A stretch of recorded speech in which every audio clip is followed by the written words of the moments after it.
सास बहू की लड़ाई। एक छोटी कहानी। एक समय की बात है। एक छोटे से गांव में सावित्री नाम की सास और उसकी बहू राधा एक ही घर में रहती थी। सावित्री अपने बेटे को बहुत प्यार करती थी और चाहती थी कि उसका हर काम उसकी मर्जी से हो। वहीं राधा नई पीढ़ी की पढ़ी लिखी और अपनी सोच रखने वाली थी।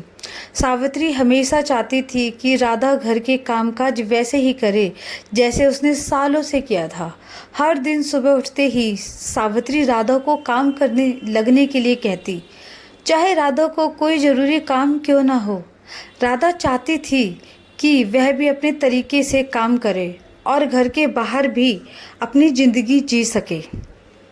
एक दिन राधा ने साफ साफ कह दिया, माँ जी, मैं आपकी इज्जत करती हूँ, लेकिन मैं हर काम आपकी तरह नहीं कर सकती।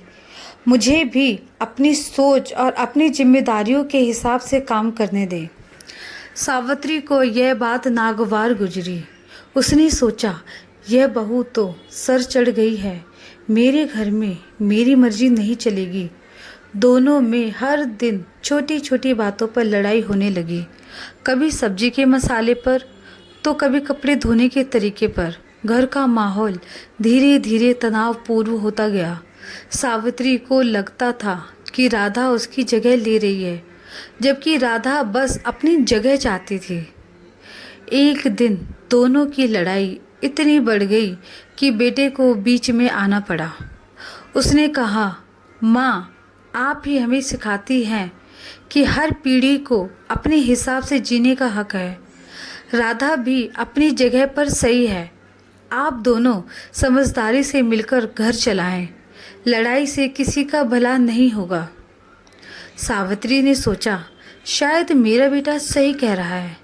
मुझे राधा को भी उसकी आज़ादी देनी चाहिए।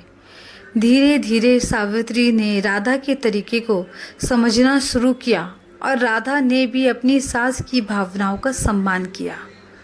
समय के साथ दोनों के बीच का मनमुटाव खत्म हो गया और उनके रिश्ते में प्यार और समझदारी आ गई। अब घर में शांति थी और वह दोनों एक दूसरे की इज्जत करने लगी।